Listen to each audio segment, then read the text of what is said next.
Hi, Danielle. Hello. Hi, Leanne. It's so lovely to be here having a conversation with you about humanizing work. Thank you so much for making some time. No, thank you. Thank you for inviting me to talk about something I'm really passionate about. Yes.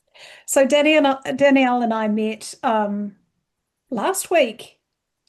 Yes, only last week in person, where it became obvious that the things that we care about is that there's a big crossover. And so it was in that conversation that I invited Danielle to come and have a recorded conversation so we can share with you all some of the beautiful learnings and opportunities for growth that Danielle has had along the way in terms of humanizing work. So, um, as you all know, we're here to talk about what we've been learning in the wild world out there around humanizing our workplaces. And Danielle comes to us with a couple of hats. The first hat is Danielle is the CPO at New Zealand Growth Capital Partners. And because that's not a big enough job for somebody, Danielle also is a highly qualified and experienced coach. And Danielle, I'd love to pass over to you. How would you introduce yourself to our audience today in terms of what it is that you care about and who you are in the world? Yeah, thanks. Thanks, Leanne. Well, I really care about people experiencing work as meaningful, where they feel respected, connected, and supported to grow as individuals. I really see my role as helping shape environments that bring out the best in people, and that's through my work at NZGCP in the HR role, but also the work that I do where I coach and mentor HR professionals. Um, what would what brings me joy? It's those moments when people shift, when there's clarity, when they step into leadership, when they find their voice, that sense of growth. That's the piece that Mm. really drives me. Beautiful, Danielle. I'm hearing in there it's like you're really seeing your role in terms of creating the conditions for people to have meaningful experiences in work, yes, Yeah. but also outside of work. Yeah. Yeah. And this theme of growth, we talked about this quite a bit last week, but it seems like the the center of people really growing is really important to you. And I wonder if you wouldn't mind just helping us understand a little bit more about why that is the case. I think, Leanne, I have been in HR for 2 decades, and Mm. I've been part of environments and HR teams where it wasn't the intention to dehumanize work. There Mm. wasn't the intention, but they were all very well meaning. Um, but those are the environments we ended up working in. Also, I'd say for me, coaching has had a huge impact Mm. um, in who I am, in how I show up differently, in how I hold the space. Um, and, I think being a parent as Mm. well has really reshaped how I see things, especially in the workplace. Um, just knowing that it's a constant reminder that, we're humans first that need to go home to our families. And we need systems and environments to be able to support that. Mm. Yeah, so when you talk about creating the conditions for growth, it sounds like it's both how we how we are with each other, but also the kinds of systems that we put in place that either encourage that growth and more humanizing of the workplaces, or without meaning to, the systems and processes that get put in place that actually work against that. and you're becoming, your experiences have really helped you see what really supports more humanizing and what really supports dehumanizing in workplaces. Mm. Yeah, what an incredible lens to see things through, um, and to be attending to that so that you're really looking out for the ways in which you and your role, both of your roles, you can create more of that. Beautiful. I'd be so interested to know a bit more, Danielle, in terms of the biggest influences in why it is that you have come to care so much about humanizing work. I think because I have been in many workplaces where it wasn't human centered, and I've seen how it's impacted individuals. I mean, I've been in teams myself where it Mhm. wasn't human centered, and especially in the very large organizations I've worked in. Not that I think size has anything to do with it, but I had firsthand experience of how it affected me, how it affected how I felt when I got home, how it affected how I felt on Sunday night. Mm, And then I've also, worked in organizations that I've come into where I've seen people really struggle with the fact that they weren't treated as humans and the mental toll that that takes, and the negative effect it has on well-being. I've seen so much of it over, 2 decades in HR in New Zealand, mm, and I just want to change that. I want it to be mm. different. I want leaders to recognize that we are all whole humans that come to work, and that actually, most people do care. Most people care. Most leaders care. They just don't know sometimes how to extend that in a way that's going to be meaningful. Yeah. And this is why I wanted to hear for others to hear your message today, Danielle, because it makes me sad to hear how much experience you've had in workplaces that are not human and don't support our full expression of humanness in the world and our growth and how we can go home and be good parents and partners and contributing members of society. And yet, you're not on your own. I've had these experiences too. And so we're really looking for ways of being able to amplify this message in the world, right? This is the thing that feels like we've really both got in common here. Yeah. And how is it that we can just have folk feel leaders be just even 5% more intentional Mm, about remembering that how we lead completely impacts people's experience, not just in the job, but how they go home at the moment, at the end of the day, and how much attention they've got for the little people in their lives or their partners, or how much they can contribute to their community. And um, how is it that we can How is it that we can have more leaders really understanding and taking action, do you think, in this way, even in small ways? Is there like a practical kind of example that somebody listening to this could think, there's a thing I could try. I might not be doing right now, but I'm a leader and I do care, but I do see that sometimes people don't necessarily get to go home in such good shape because of some of the engagements we've had. Can you think of a practical thing that a leader could try?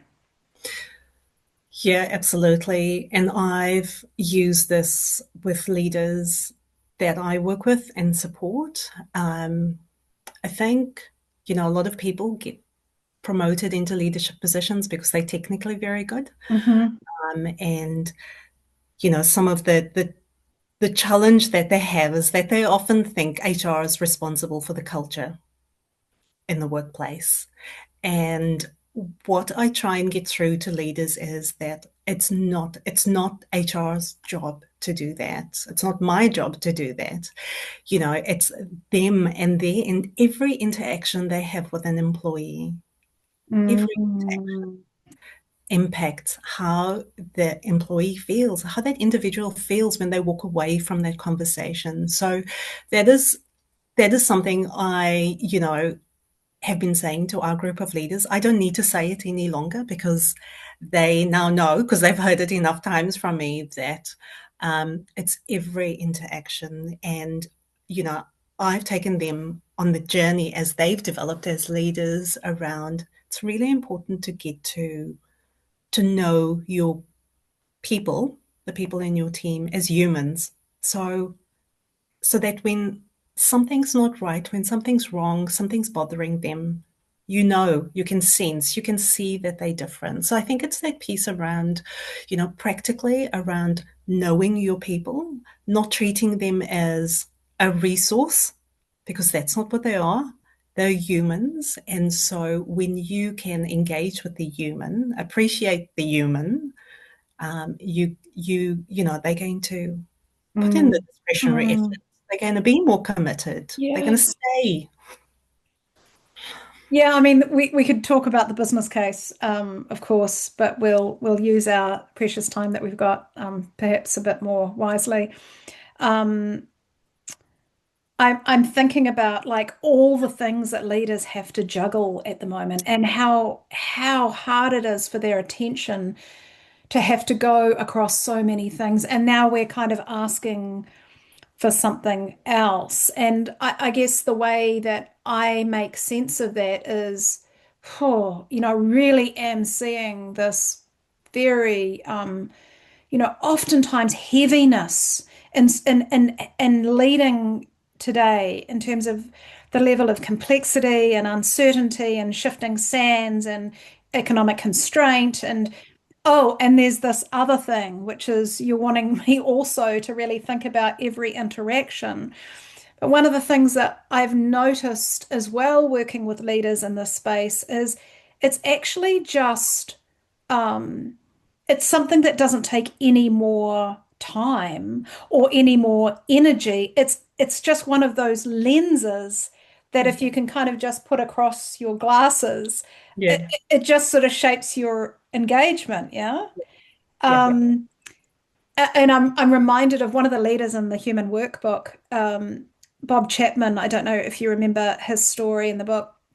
Um, and he's inspired me to challenge leaders with this question, like, imagine you are the person in front of you when you're a leader, um, might be treated with the same level of care and love, dare I say it, that you might have for someone that you care about in your world. So, mm, like imagining like an adult child or a sibling or a parent in the workplace, and how you want them to be treated. Like these people that we love, we want them to be treated so well. yeah, And is it possible that we could imagine that the human in front of us was, in fact, of course, somebody well loved by somebody? And could we just extend that level of care, even in the really hard conversations? This is not about making everything nice, yeah, right?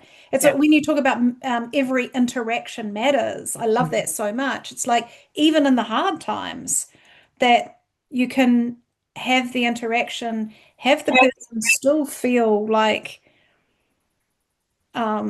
they're left with their esteem intact, even if it's a hard conversation. yes, Mm. yes, yeah, yeah. I totally agree, and it's the balancing the performance and the care. Yeah, yeah. The performance and the care. Mm, Yeah. We need to have both, right? yeah, Yeah. Yeah. Yeah, I love that. So, at New Zealand Growth Capital Partners, you have the role of head of P&C, but it's kind of quite a unique situation that you find yourself in there. I wonder if you might share with us just a little bit of how that role plays out for you. Yeah, sure. So recently, our CEO's contract came to an end, and the board decided not to recruit immediately. And what that meant was that, or what the board wanted was that the senior leadership team, and that's made up of me and two of my colleagues, that the three of us would do a collective leadership role, Mm, and lead the organization in the absence of a CEO. And we have an executive director who's the bridge between us and the board, and comes in a few days to come and support us where we need it. And initially, when the three of us first heard about it, we were like, how is this going to work? Because, you three know, people sharing the role. It just seems like a exactly. recipe for disaster, surely. Exactly, because when we don't agree, we'd all look to the CEO who would then step in and make the decision, and everything's settled and we move forward. So it did mean that we needed to do some work. Yeah. We have a team coach, and I suggested as the HR lead that we actually think carefully about how we move into this phase, because I really felt, as a coach as well, that this could go horribly wrong. And we're going through a period of uncertainty, and we have everyone in the organization looking to us, so we need to keep this ship going, Mm, and we need to do it in the best way possible. The three of us not agreeing and not collaborating is not going to work well. So my colleagues were keen when I made the suggestion, and we worked with our team coach for a couple of months. We mm, started this work a couple of months before we needed to step into this collective leadership role, which was great. And we had to have conversations around, okay, so what happens when we don't agree? Um, how are we going to deal with that? And we came to an agreement. We needed to have some very hard and honest mm. conversations, and we did. One of the things that we created was a charter for the three of us. Ah, So, how are we going to work together? What's going to be acceptable behavior? What's not going to be acceptable behavior? ah, How are we going to interact with the team? How are we going to interact? And, what is it that we need from the executive director that's going to be supporting us? mm, And what do we want this to look like once a CEO's appointed? mm, And so it gave us the ability to kind of think through all of the hard stuff, all of the challenges. mm. And we've been doing it since April. In July now. Just for the listener, that's right. It's July now. And it is working amazingly well. Um, we have had many difficult challenges to deal with, Mm, but we go back to our charter, we go back to the mm. agreement that we had in place. Yeah. For example, recently we did a performance calibration, as we do in June. In the last couple of years, it's taken us, because the three of us have worked together for about 4 years now. So we know each other pretty well. But in the last few years, our calibration sessions, we wouldn't agree. Things would get difficult. And, we wouldn't land it in that session. There'd be more conversations that would need to happen.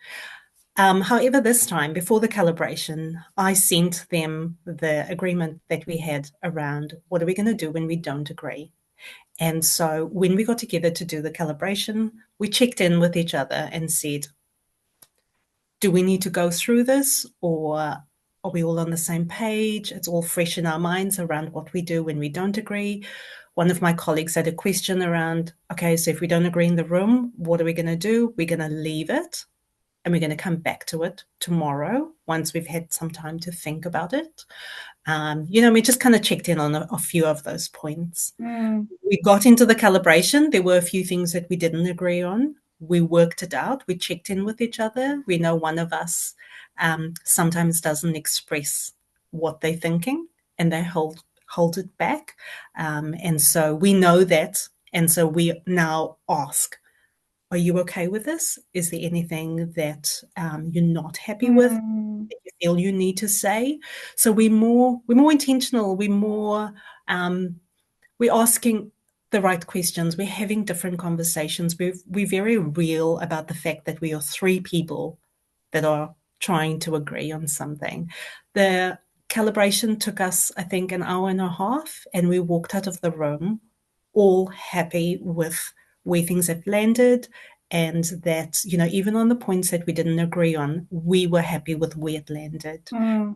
And we walked out of there fully supportive of the decisions that were made. And Danielle, I can imagine, without being as intentional as you were around how do you work together well, and you've created the guidelines in order to be able to do that, the charter, and then it's obviously you walk the talk of that. You bring it in before the meeting to kind of do we need to check in on it. And I can just imagine if you weren't that intentional, the kind of things that could be happening with three leaders trying to lead. Like corridor conversations, meetings outside the meeting. I can even imagine kind of polarization, kind of politics playing out. I mean, I've seen this sort of thing before. I've not seen three co-CEOs before, but that's what it kind of takes me to is those places where it can our human ego can really get activated. And this seems like a situation where that could really happen. So I'm really grateful to hear your sharing of your lessons. And for me, I'm taking out of it the intentionality, the recording of the intentionality, the using of the charter in difficult times. And also what I'm hearing is how much you've invested in the connective tissue between the three of you Yes. so that like it's sounding like it's a trusting environment. And I can't imagine how you do it any other way. Yes. And Yeah. all of those things that you mentioned earlier about corridor conversations, all of the fallout that can happen when leaders don't agree, we've experienced all of that, and Yeah. we know that, which Yeah. is why when, this was suggested as a go forward for the organization, the three of us leading together, Mm. we knew that we needed to do something differently because that wasn't going to work for the Yeah. organization. That Yeah. wasn't going to work for the culture. Yeah. Yeah. Yes, so interesting. And so now you've got this, your chief people officer. Um, we don't use that terminology so much in New Zealand, head of people and culture.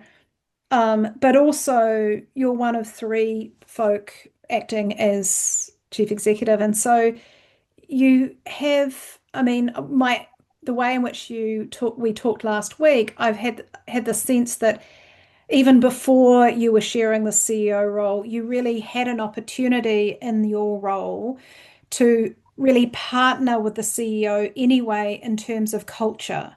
And now you've got an even greater opportunity to impact on that culture, given the third of the role that you are in the CEO. And so help me understand a bit about, well, what direction are you going? Are you trying to go in, and have you been trying to go in at New Zealand Growth Capital Partners?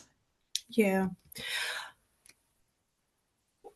I've been in my role there for 5 years, and it has been around creating a culture. And so creating a culture where people could thrive, where the organization could do really well. And so it has been a journey over the last 5 years.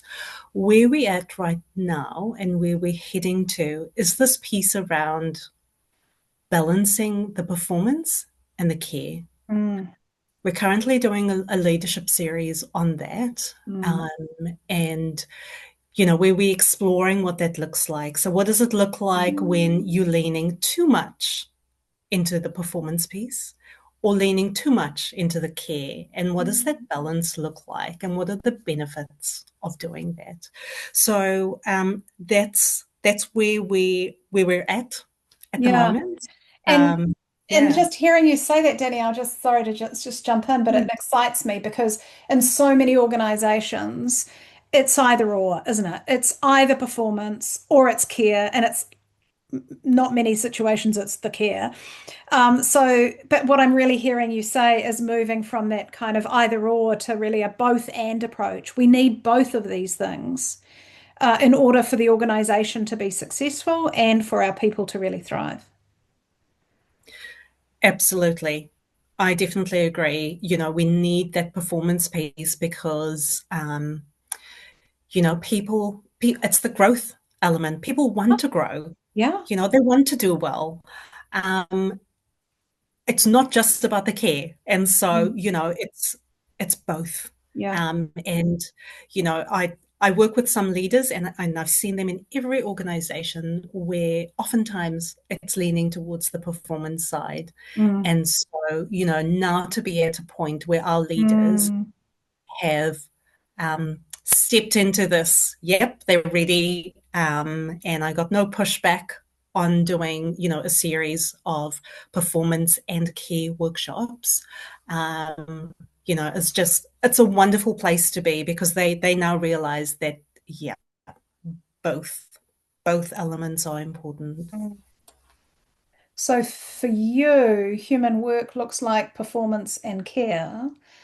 Is that right? Yeah. And so then Absolutely.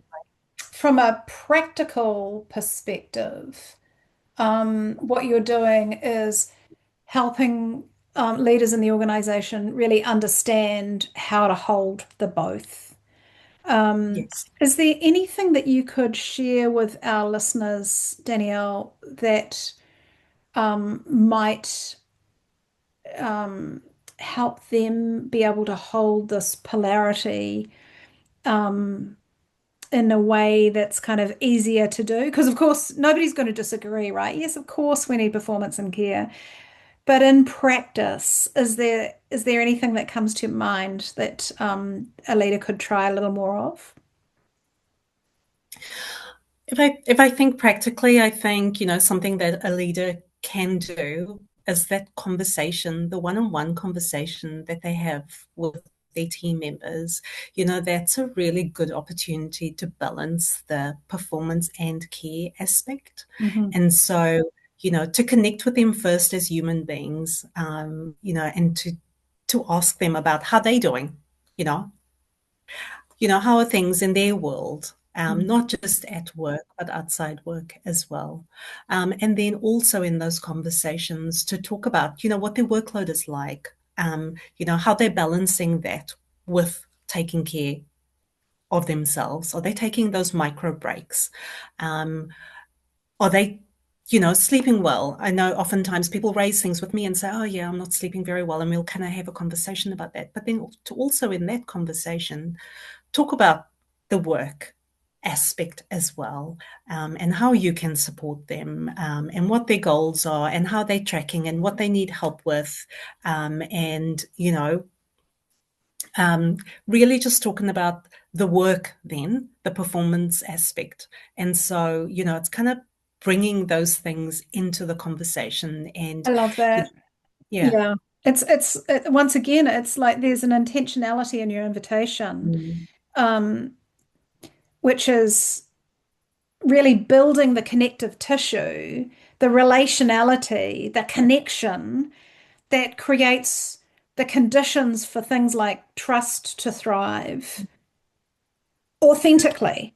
Yes. Um, like a real interest in the human being and their wholeness, and what the place that so often in our one-on-ones get to is we forget about the connection piece and we go Mm. straight into task. Yeah. And it's the things that need to be attended to from a work perspective. And you're just inviting, yes, that because it's critically important, and this. Yes. Yeah. And I can imagine, you've used the one-on-ones as an example, but I can imagine, you started early on in our conversation talking about every interaction matters. Mm. And so really hearing that invitation of performance and care in every interaction. Yeah. Final question for you, Danielle. Could you help us understand what you've been learning about, including what you've tried that didn't work, so that we don't have to fall through down into the same potholes? Yes. Yeah. Um, I'd say what I've learned is that my own presence as a leader really matters. You know how I show up. If I show up with curiosity instead of answers, I find that people lean in more. They're more open. They share more. I've also learned, and I'm amazed that it took me so long to figure this out, but not to think for leaders, Mm, but to think with them. Because that's, rather than fixing, helping them, supporting them in solving. mm, Um, and yeah, I'd say the other thing is that yes, we are able to look at performance and care now, but that's not where our journey started. Our journey, when I first mentioned well-being in the at NZGCP, I sometimes see people's eyes glaze over. mm, And it took me a while to figure out just how to land it for the group that I work with. And so it needed to be meaningful for them. It needed to make sense. They're an analytical bunch with the work that they do. They're very smart people. And so we needed to position well-being around performance because that's what matters to them. But then also highlighting that it's not just about the performance, but actually the key is going to help you get there. And so it's about the framing. What I've learned is that you need to frame it and in a way that meets people where they're at, where they can connect with it. And in that way, we've been able to go on that journey. So I'd say that was one of my biggest lessons, especially when it's come yeah. to this key component. And I love that you've used that as an example, as a lesson for you, because as we've already said in this conversation, nobody's going to say, no, I don't want the people that I love to be treated badly at work. I don't want them to be working in inhuman organizations. And yet often we end up in that place. And so the criticality of being able to land the message of becoming more human, by meeting people where they're at and understanding and being patient enough to find the language that lands with this group of people, seems so important. And you started off with well-being, it didn't land well. You've morphed into this performance care polarity distinction, which is landing. Um, and another thing that I love about that is that well-being, when we use the term well-being, it's so often used as a kind of an individual pursuit rather than actually, if we were to create the conditions for well-being here, we'd be doing things like focusing on interactions. It's not like a yoga class or an app for meditation. Or so often well-being, it seems to me, gets kind of converted into these individual actions rather than woven into the soup of our culture in our organizations so Yeah. that people can be well Yes. because we're holding both care and performance. Mm. Yeah. Danielle, thank you so much for sharing some of your journey with us and our dear listeners out there who are also trying to humanize their workplaces, wanting everyone to know that you are not on your own. There are plenty of leaders like Danielle out there doing the work to create more human workplaces. Thank you for all you do, Danielle. Thanks, Leanne.